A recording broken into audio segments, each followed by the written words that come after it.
ओम चंडिकाय नमः। ओम दुर्गाय नमः। आप सभी का सनातन धर्मसार चैनल पर बहुत बहुत स्वागत है। शारदीय नवरात्र की आप सभी को हार्दिक शुभकामनाएं। आप सभी पर माता रानी की कृपा सदैव बनी रहे। नवरात्रि पर माँ दुर्गा के 9 रूपों की पूजा, आराधना एवं श्री सप्तशती का पाठ किया जाता है।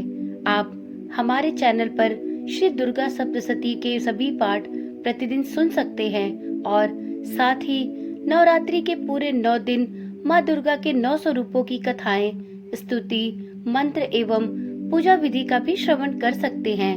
यदि आपने अभी तक इस चैनल को सब्सक्राइब नहीं किया है तो कृपया करके चैनल को अभी सब्सक्राइब कर ले, जिससे ये पावन और मंगलकारी कथाएं आपको बिना किसी रुकावट के प्राप्त होती रहे। आज नवरात्रि के चौथे दिन श्री दुर्गा सप्तशती के 5वें, 6ठे, 7वें एवं 8वें अध्याय का श्रवण किया जाता है। यदि आपने 5वें और 6ठे अध्याय का श्रवण नहीं किया है तो आप इस चैनल की पिछली वीडियोस पर जाकर उन वीडियोस को देखकर श्री दुर्गा सप्तशती की कथाओं का श्रवण कर सकते हैं। आज की इस वीडियो में श्री दुर्गा सप्तशती के अध्याय 7 का श्रवण करेंगे। तो चलिए सबसे पहले श्री गणेश भगवान का हृदय से नमन करते हैं, तत्पश्चात पाठ का आरंभ करेंगे। ओम श्री गणेशाय नमो नमः। ओम चंडिकाय नमो नमः। ओम दुर्गाय नमो नमः।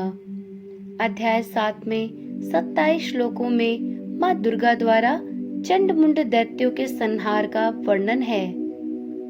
महर्षि मेधा ने कहा, दैत्यराज की आज्ञा पाकर चंड और मुंड चतुरंगिनी सेना को साथ लेकर हथियार उठाए हुए देवी से लड़ने के लिए चल दिए।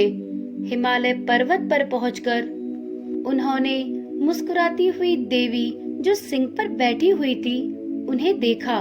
जब असुर उनको पकड़ने के लिए तलवारें लेकर उनकी ओर बढ़े तब अंबिका को उन पर बड़ा क्रोध आया और मारे क्रोध के उनका मुख काला पड़ गया।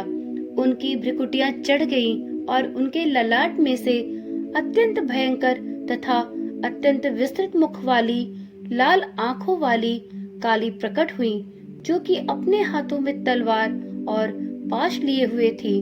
वह विचित्र खड्ग धारण किए हुए थी तथा चीते के चर्म की साड़ी एवं नरमुंडों की माला पहन रखी थी।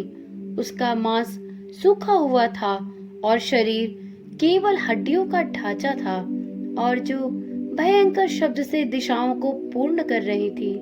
वह असुर सेना पर टूट पड़ी और दैत्यों का भक्षण करने लगी। वह पार्श्व रक्षकों, अंकुशधारी महावतों, हाथियों पर सवार योद्धाओं और घंटा सहित हाथियों को एक हाथ से पकड़ पकड़ कर अपने मुंह में डाल रही थी और इस प्रकार वह घोड़ों, रथों, सारथियों व रथों में बैठे हुए सैनिकों को मुंह में डालकर भयानक रूप से चबा रही थी। किसी के केश पकड़कर, किसी को पैरों से दबाकर और किसी दैत्य को छाती से मसलकर मार रही थी। वह दैत्य के छोड़े हुए बड़े बड़े अस्त्र शस्त्रों को मुंह में पकड़कर और क्रोध में भर उनको दांतों में पीस रही थी। उसने कई बड़े बड़े असुर भक्षण कर डाले, कितनों को रौंद डाला और कितनी उसकी मार के मारे भाग गए। कितनों को उसने तलवार से मार डाला, कितनों को अपने दांतों से समाप्त कर दिया और इस प्रकार से देवी ने क्षण भर में संपूर्ण दैत्य सेना को नष्ट कर दिया। यह देख महापराक्रमी चंड काली देवी की ओर लपका और मुंड ने भी देवी पर अपने भयानक बाणों की वर्षा आरंभ कर दी और अपने हजारों चक्र उस पर छोड़े। उस समय वह चमकते हुए बाण व चक्र देवी के मुख में प्रविष्ट हुए इस प्रकार दिख रहे थे जैसे मानो बहुत से सूर्य मेघों की घटा में प्रविष्ट हो रहे हों। इसके पश्चात भयंकर शब्द के साथ काली ने अत्यंत जोश में भरकर विकट अट्टहास किया। उसका भयंकर मुख देखा नहीं जाता था। उसके मुख से श्वेत दांतों की पंक्तियां चमक रही थीं। फिर उसने हाथ में तलवार लेकर शब्द कहकर चंड के ऊपर आक्रमण किया और उसके केश पकड़कर उसका सिर काटकर अलग कर दिया। चंड को मरा हुआ देखकर मुंड देवी की ओर लपका, परंतु देवी ने क्रोध में भरे उसे भी अपनी तलवार से यमलोक पहुंचा दिया।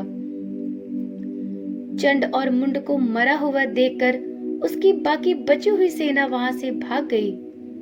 इसके पश्चात काली चंड और मुंड के कटे हुए सिरों को लेकर चंडिका के पास गई और प्रचंड अट्टहास करने के साथ कहने लगी, हे देवी, चंड और मुंड दो महादैत्यों को मारकर तुम्हें भेंट कर दिया। अब शुंभ और निशुंभ का तुमको स्वयं वध करना है।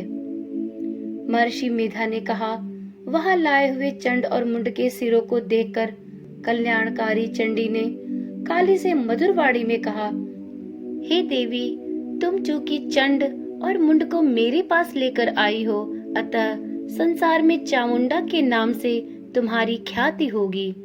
श्री दुर्गा सप्तशती का 7वां अध्याय समाप्त। भक्तगणों, फिर मिलते हैं श्री दुर्गा सप्तशती के 8वें अध्याय के साथ। यदि वीडियो पसंद आई हो तो वीडियो को लाइक करें और चैनल को सब्सक्राइब करें। ओम श्री चंडिकाय नमः। ओम दुर्गाय नमः। भगवती माँ की कृपा सब पर बनी रहे।